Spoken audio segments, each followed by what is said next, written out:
नमस्कार, India news पर आप देख रहे हैं 33 जिले 33 खबर। आपके साथ मैं अभिषेक पांडे। बुलेटिन की शुरुआत अहम जानकारियों से करेंगे, जहां मंत्री रामलाल जाट ने बड़ा बयान दिया। अपने बयान में उन्होंने कहा कि पार्टी में अनुशासन बेहद जरूरी है। जो दावेदार हैं वे ये सोचें कि गहलोत को सीएम हाईकमान ने बना रखा है। मैं डरने वालों में नहीं हूं।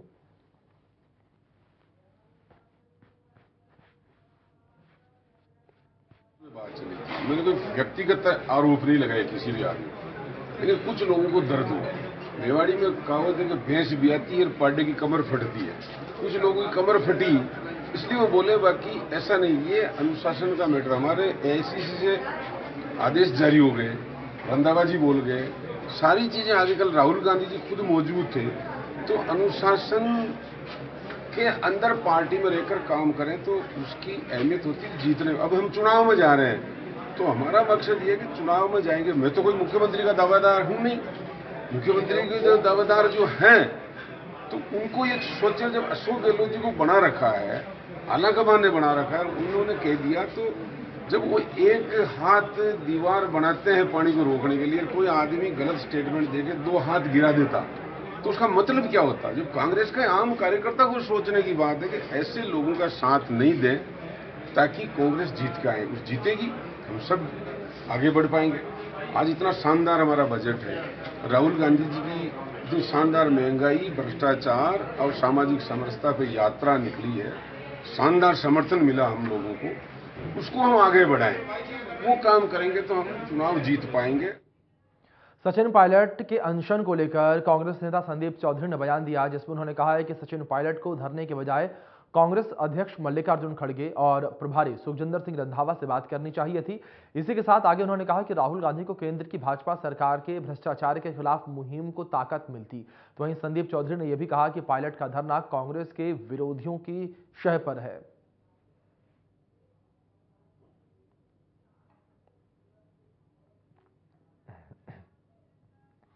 भरतपुर में तकनीकी शिक्षा और आयुर्वेद राज्य मंत्री सुभाष गर्ग ने 1,52,00,000 रुपए की लागत से बनने वाले प्राथमिक स्वास्थ्य केंद्र भवन का शिलान्यास किया, जहां पर उन्होंने ग्रामीणों को बताया कि आगामी सितंबर महीने तक भवन निर्माण का कार्य होने के बाद चिकित्सा सेवाएं मिलना शुरू हो जाएंगी, जिससे सामान्य रोगियों को भरतपुर और अन्य अस्पतालों में नहीं जाना होगा। और इसी के साथ उन्होंने ग्रामीणों से आग्रह किया कि जाति धर्म से उठकर क्षेत्र के विकास में भागीदार बने, जिससे विकास हो सके।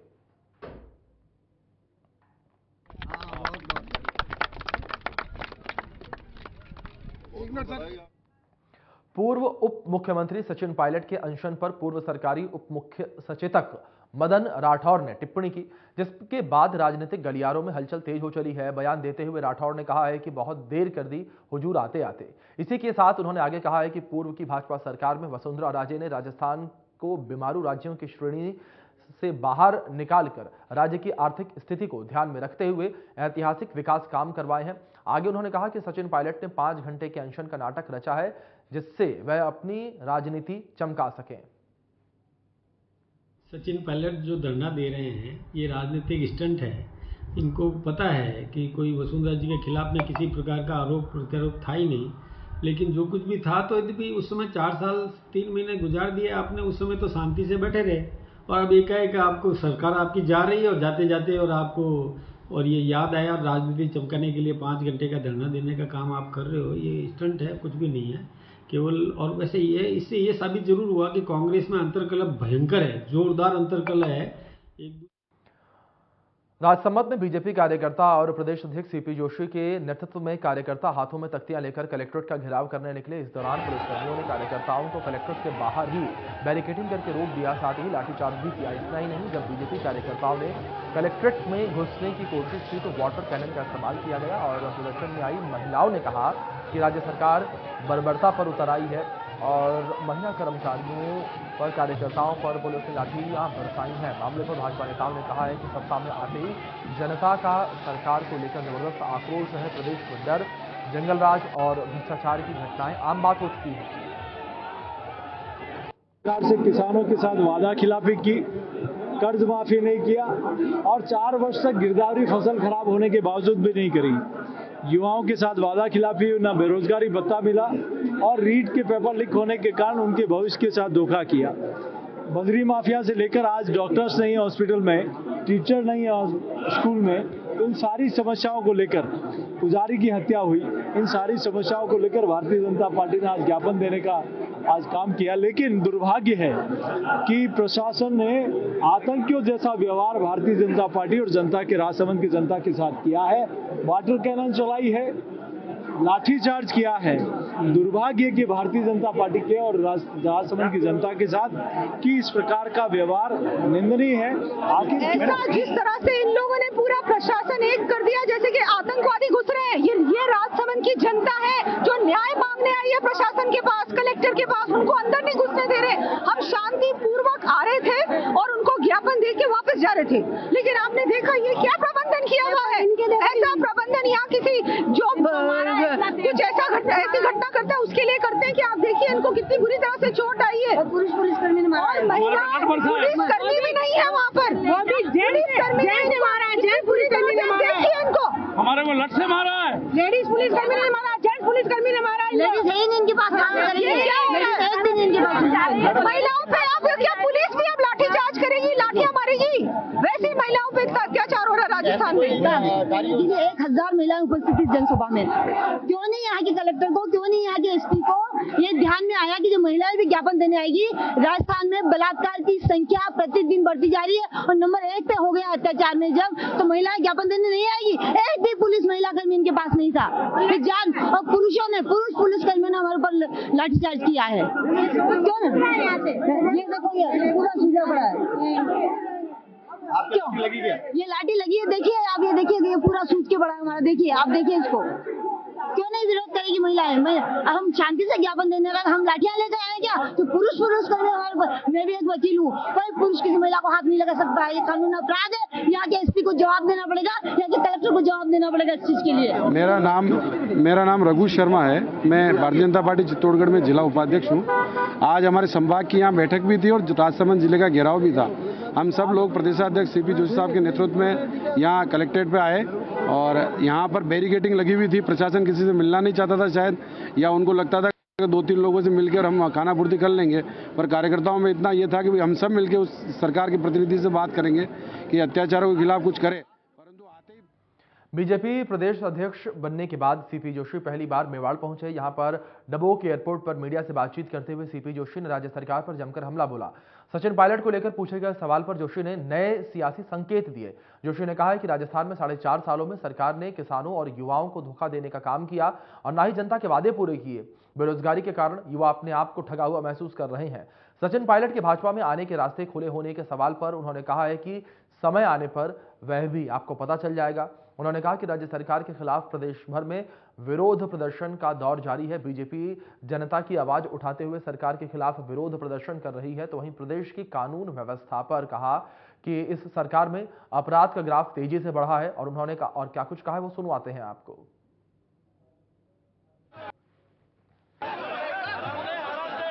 हीरा पन्ना और पद्मावती के गौरवशाली इतिहास का राजस्थान, जहां की गौरवमयी परंपरा महिमा है। और ऐसे राजस्थान में पिछले 4.5 वर्षों में एक के बाद एक रोज उठो तो सुबह पता लगता है कि आज किसी महिला के साथ, किसी बच्ची के साथ दुष्कर्म हो गया। लोपड़ा में भी पूजा हमारी जो उस बच्ची के साथ, कैसे पुलिस ने जानबूझकर, मुझे लगता है कि इसमें कैसे गैर जिम्मेदाराना वो हो सकता है कि हत्या के बाद। बीजेपी विधायक रामलाल शर्मा ने प्रदेश सरकार पर निशाना साधा है और बीजेपी विधायक ने कहा है कि प्रदेश सरकार अपराधियों पर अंकुश लगाने में पूरी तरीके से नाकाम हो चुकी है। अपराधी बेखौफ होकर लगातार अपराध को अंजाम दे रहे हैं। साथ ही कहा कि बीते दिनों ही अपराधियों ने महिलाओं को धमकाकर 6 करोड़ की फिरौती मांगी थी। घटनाएं बताती हैं कि अपराधियों के अंदर कानून का कोई भी डर नहीं है। अगर सरकार नहीं जागी तो नतीजे और बुरे हो सकते हैं।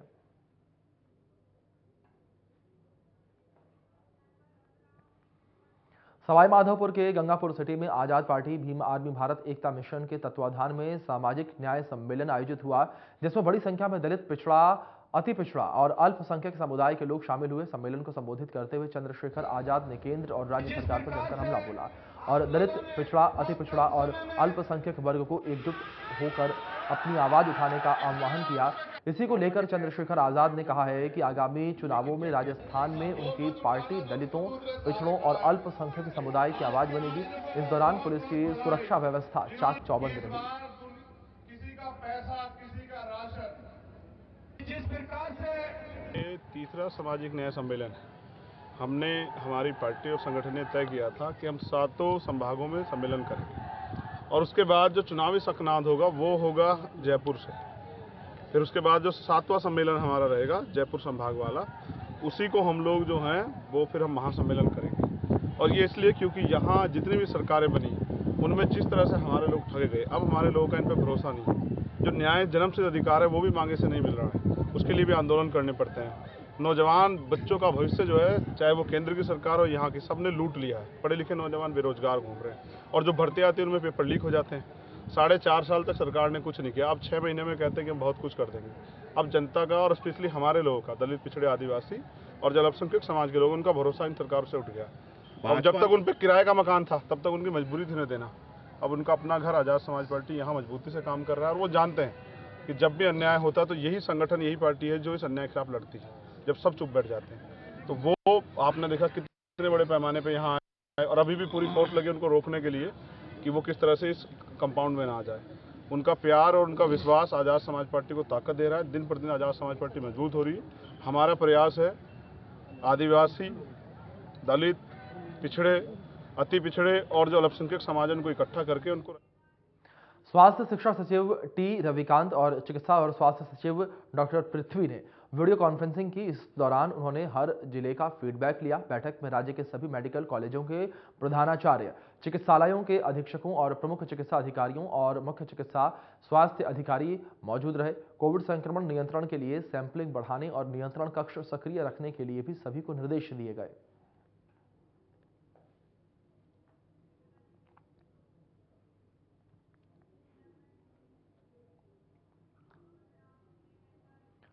भाजपा के एससी मोर्चा की तरफ से प्रदेश में हो रहे लगातार दलितों पर अत्याचार को लेकर राज्यपाल के नाम पर ज्ञापन सौंपा गया है, जिसे लेकर उन्होंने बताया है कि जब से प्रदेश में सरकार कांग्रेस की बनी है तब से दलितों पर लगातार अत्याचार बढ़ रहे हैं।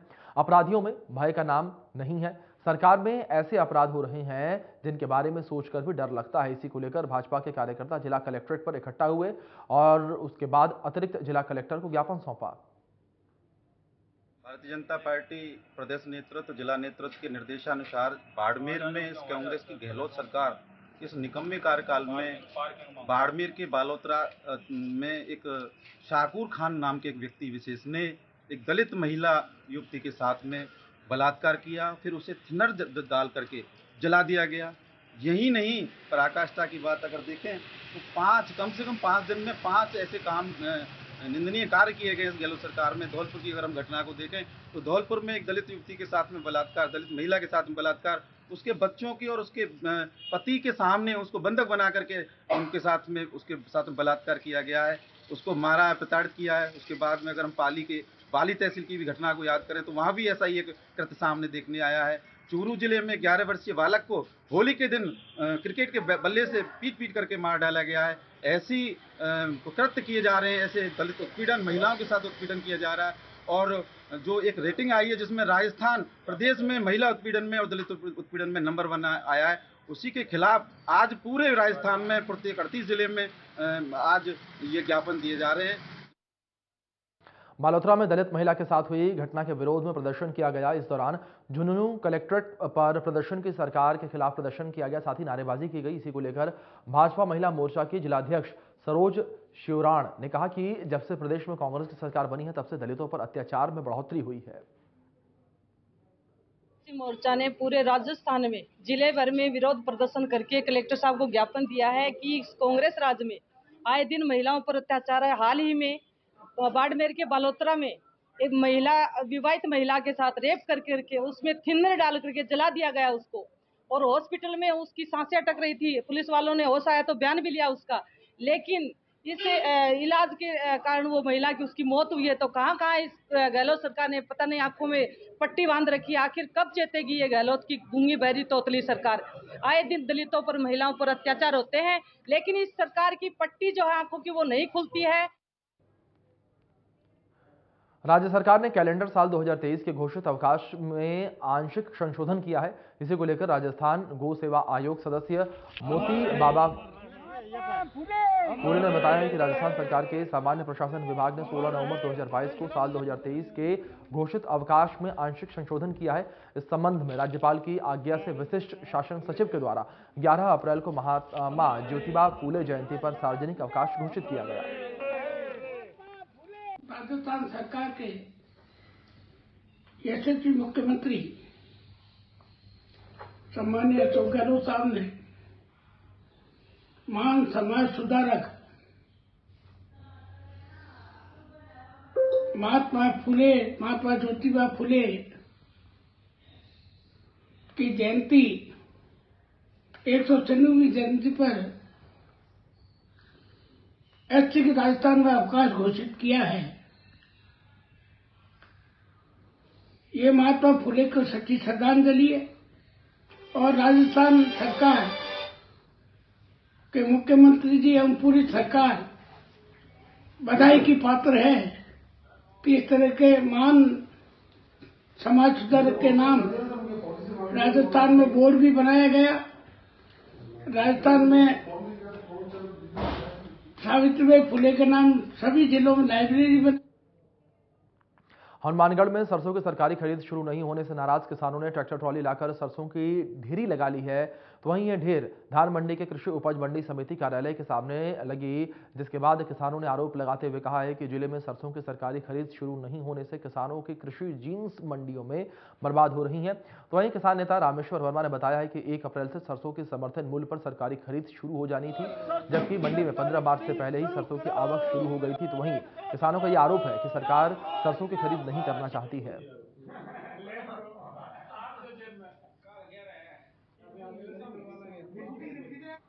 सुजानगढ़ के गोपालपुर पंचायत की हरमिता ढाणी में 15 अप्रैल को 9161 पौधों को गले लगाकर गोद लेने का रिकॉर्ड बनाया गया। पंचायत की अगुवाई में आयोजित होने वाले प्रोग्राम में 2500 से ज्यादा लोग हिस्सा लेंगे। इसी को लेकर सरपंच सविता राठी ने बताया है कि एक ही जगह इतने पौधों को एक ही समय में इतने लोगों ने गले लगाने और गोद लेने का रिकॉर्ड बनेगा। नरेगा के द्वारा महिलाओं की मेहनत से रोजगार सृजन हेतु शुरू किए गए हरितिमा ढाणी प्रोजेक्ट में न केवल 15,000 पौधे, जो कि आज कम से कम 9,000 पौधे जहां जिंदा है, वहां आने वाली 15 तारीख को सुबह 9 बजे से 1 बजे तक एक वर्ल्ड रिकॉर्ड बनाया जा रहा है। Golden book of world record की टीम जो बॉम्बे से आएगी, जिसके साथ में राज्य सरकार, पर्यटन विभाग की टीम प्लस जिला कलेक्ट्रेट की टीम, और ये सभी वहाँ पर सर्वे करके तय करेगी कि यहाँ पर पौधों को गले लगाकर और उन्हें गोद लेने का जो कार्यक्रम है, जिसके अंदर एक ही साथ एक ही समय में अधिकतम व्यक्ति, जो कि 2 से 2,500 का हमारा टारगेट है, और ये टारगेट हम वर्ल्ड रिकॉर्ड के साथ में पूरा करना चाहते हैं। जितने लोग इसमें भाग लेंगे उन्हें सर्टिफिकेट भी दिया जाएगा, और साथ ही वहाँ पर बालाजी महाराज का 1.25 मणि का भी प्रोग्राम रखा जाएगा। एक प्रकार से प्रकृति का संवर्धन, प्रकृति का संरक्षण। और ये खबर बीकानेर से, जहां पर साइबर ठगों ने उन मिल मालिक के बैंक खाते से 72 लाख रुपए निकाल ली हैं। तो वहीं साइबर सेल पुलिस ने कार्रवाई करते हुए आरोपियों से 53 लाख रुपए बरामद किए हैं। बता दें कि शेष राशि को वापस मालिक तक पहुंचाने के लिए साइबर सेल की कोशिशें जारी हैं। क्या कार्रवाई पुलिस की? देखिए, जैसा कि आप सबको विदित है कि जो बीकानेर पुलिस की साइबर रिस्पांस सेल है वो बहुत ही बेहतरीन काम कर रही है, और जब भी अगर टाइमली किसी के साथ कोई साइबर फ्रॉड हुआ है, उसकी सूचना अगर बीकानेर पुलिस तक देता है, तो हमारी साइबर रिस्पांस टीम जो है वो उसको तुरंत क्रैक डाउन करके अपने जितने भी बैंक्स वगैरह हैं उनसे इस अमाउंट को फ्रीज करवा के लोगों के खाते में उस फ्रॉड मनी, जो उनका फ्रॉडस्टर ने जिस मनी को हैक किया होता है, उसको वापस भी दिलवाने के पूरे प्रयास करती रहती है।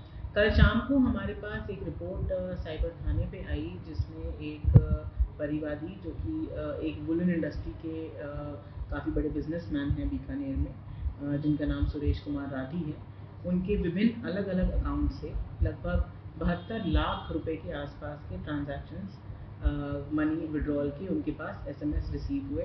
वो तुरंत थाने पर पहुंचे, उन्होंने रिपोर्ट दी। रिपोर्ट को तुरंत साइबर रिस्पांस सेल टीम को दिया गया, और रात भर बैठकर पूरी साइबर रिस्पांस सेल की जो हमारी टीम है, सब इंस्पेक्टर देवेंद्र जी के नेतृत्व में, उन्होंने बहुत अच्छी कार्रवाई करते हुए अभी तक 53 लाख रुपए को फ्रीज कराया जा चुका है। वो रुपए उनके अकाउंट में बहुत जल्द रिफ्लेक्ट कर जाएंगे वापस, और बाकी पैसे के लिए भी अभी हमारी पूरी रिस्पॉन्स सेल की टीम काम कर रही है और हम कोशिश करेंगे कि वो सारा पैसा उनका वापस हो। साथ ही साथ इसके ऊपर भी हमारी इन्वेस्टिगेशन चल रही है कि इसमें कौन लोग थे जो इन्वॉल्व थे, किस तरीके की अगर कोई लापरवाही हुई है विक्टिम के द्वारा, या कैसे उनके किसी प्राइवेट डेटा को हैक करके जानकारी ली गई है, क्योंकि उनके मुताबिक उनको सिर्फ SMS आए, उनके पास कोई OTP उन्होंने किसी को बताया नहीं, ना उन्होंने कोई लिंक पे क्लिक किया जैसा कि उनका कहना है। पर ये कौन फ्रॉडस्टर थे, इनका क्या मोडस ऑपरेंडी रहता है, कितने लोगों को और ये अपना शिकार बना चुके हैं या कौन है इनका आइडेंटिफिकेशन, इस बाबत भी हमारा अनुसंधान जो है वो अभी जारी है। 16 अप्रैल 2023 को राजस्थान कॉलेज जयपुर में रेसला और रेसापी दोनों के सहयोग से सभी शिक्षकों के द्वारा माननीय मुख्यमंत्री महोदय, शिक्षा मंत्री महोदय और जायदा मैडम और PCC चीफ गोविंद सिंह जी डोटासरा का सत्कार कार्यक्रम रखा जा रहा है।